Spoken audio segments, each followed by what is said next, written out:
Check it out. It's your boy Bud Light. We back. Got the OG Mace Loke in the building. Calling from prison. Donovan in San Diego, California. So, Macy, today, let's go back, because I was in Donovan with you for a minute, but one thing I remember is locked up with your dad, who was my stepdad, in the same cell at one point. Is that true? Yeah.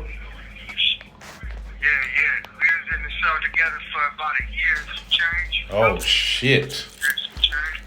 Damn, we gotta hear about this, because I know your dad, he a wild one. I know you a wild one. So, can we go back to the beginning of how this happened and with everything else? Oh, yeah. It was like, it was back in like 98, I believe. Something like, I was about 10, 9, 10.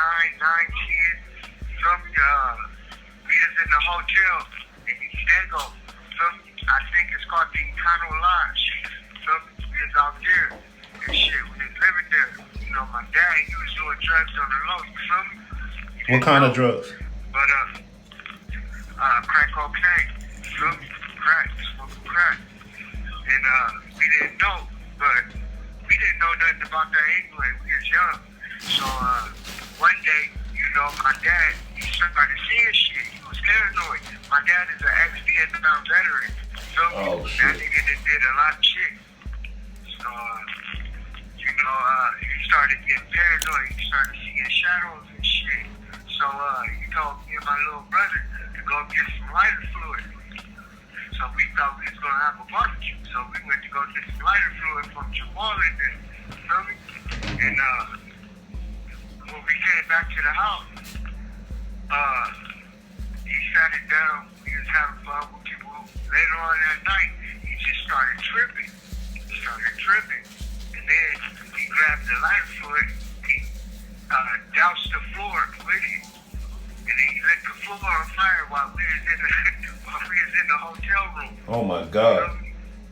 So wait, he told y'all to go get the lighter fluid and he seemed normal, and then he waited till later to fuck to. Yeah.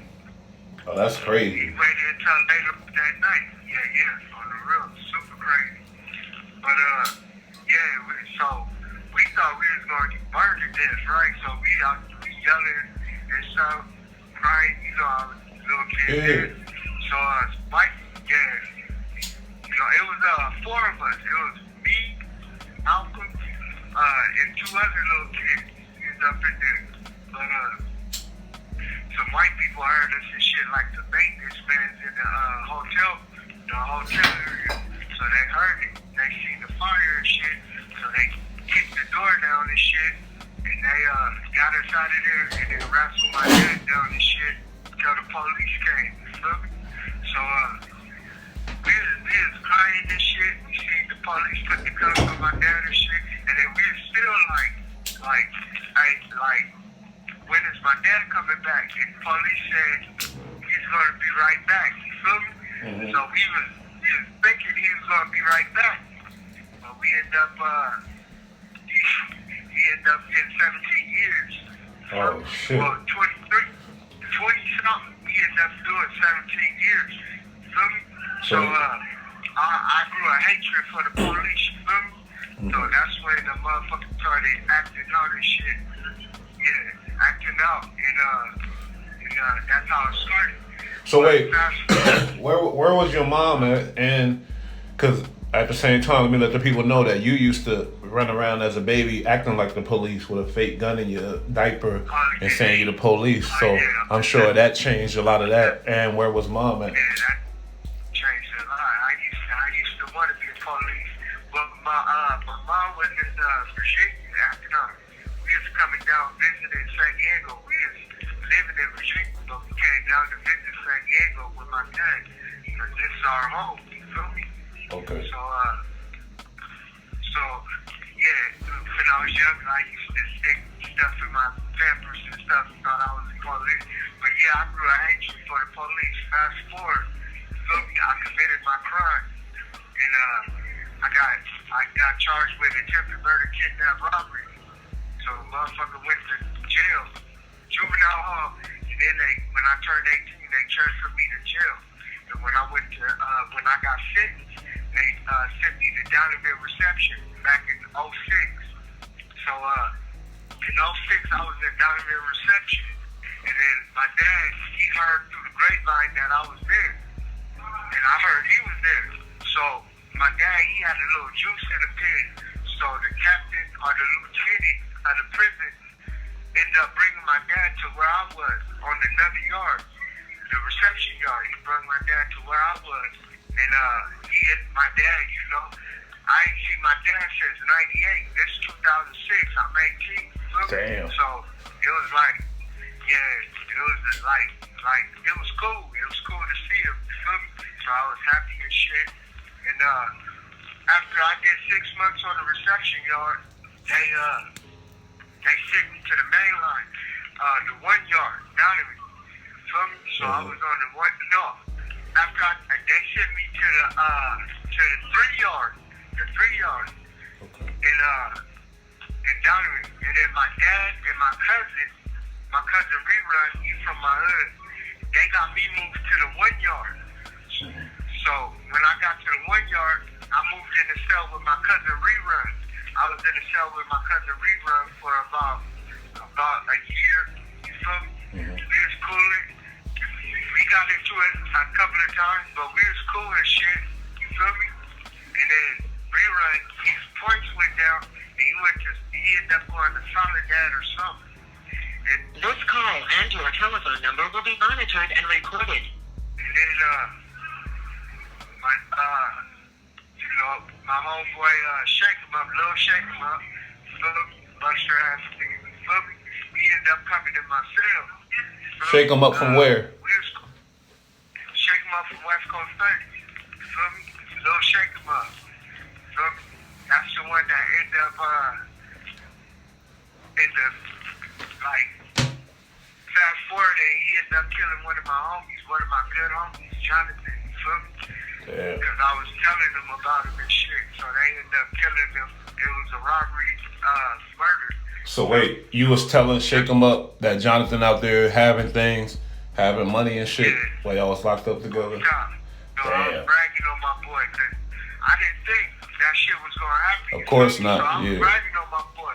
You feel me? I was bragging on my nigga. Yeah, he was doing this thing. You feel me? That nigga was like El Chapo or something. Yeah, he was. But yeah, I was telling him about it, and then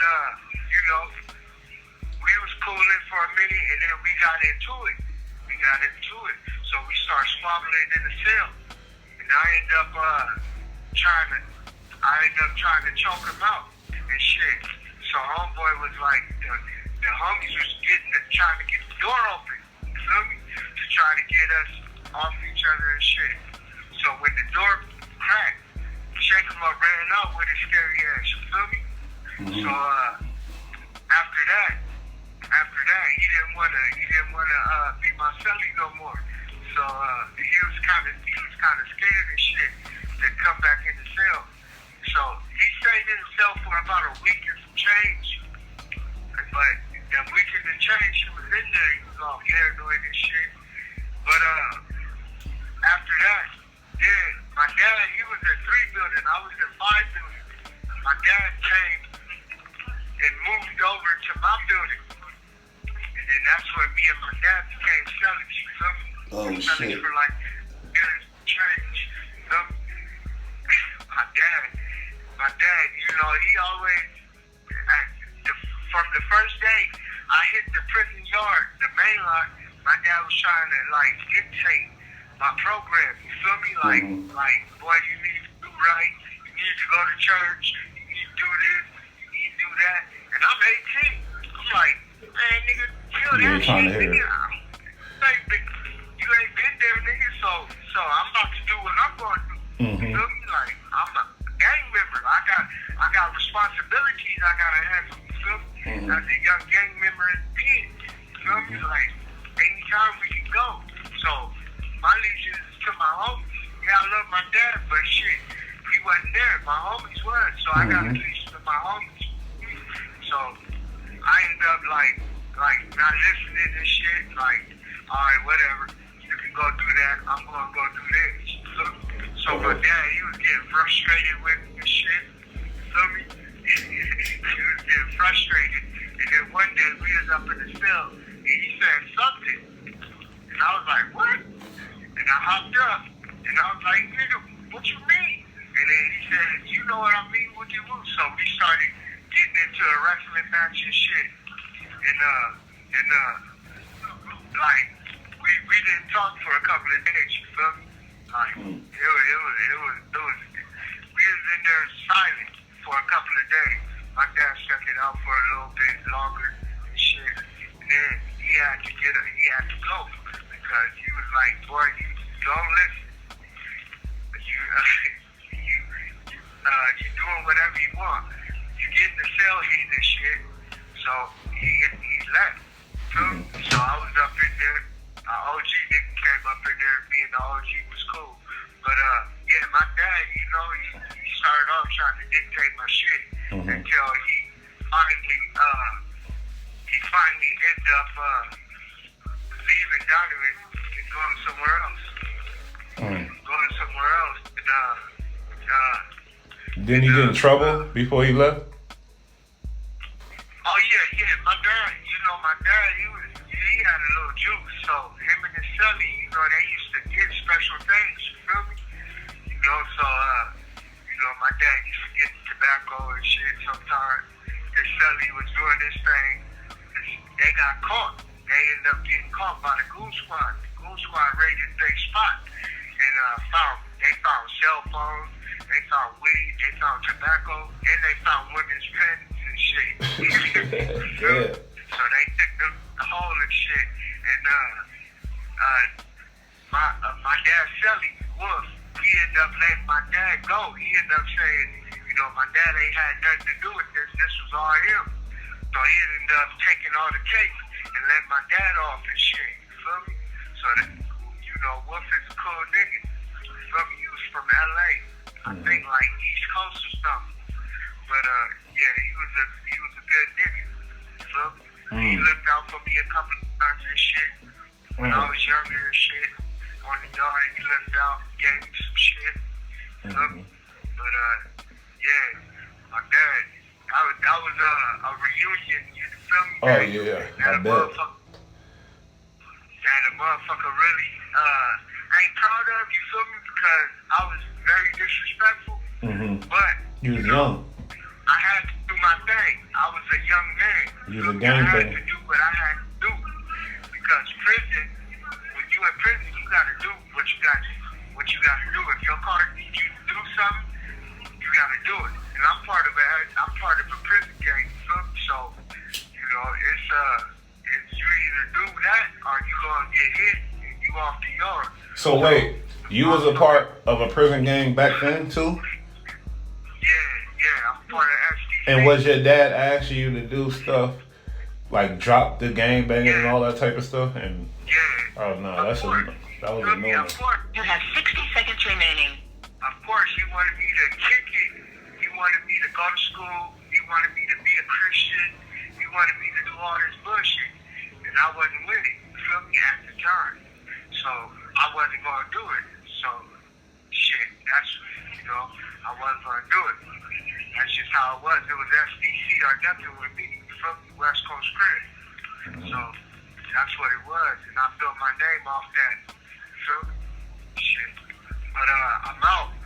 This Maxwell, Westcoast 30s, SDC, holla at me. Peace. There you have it, Mace Lope.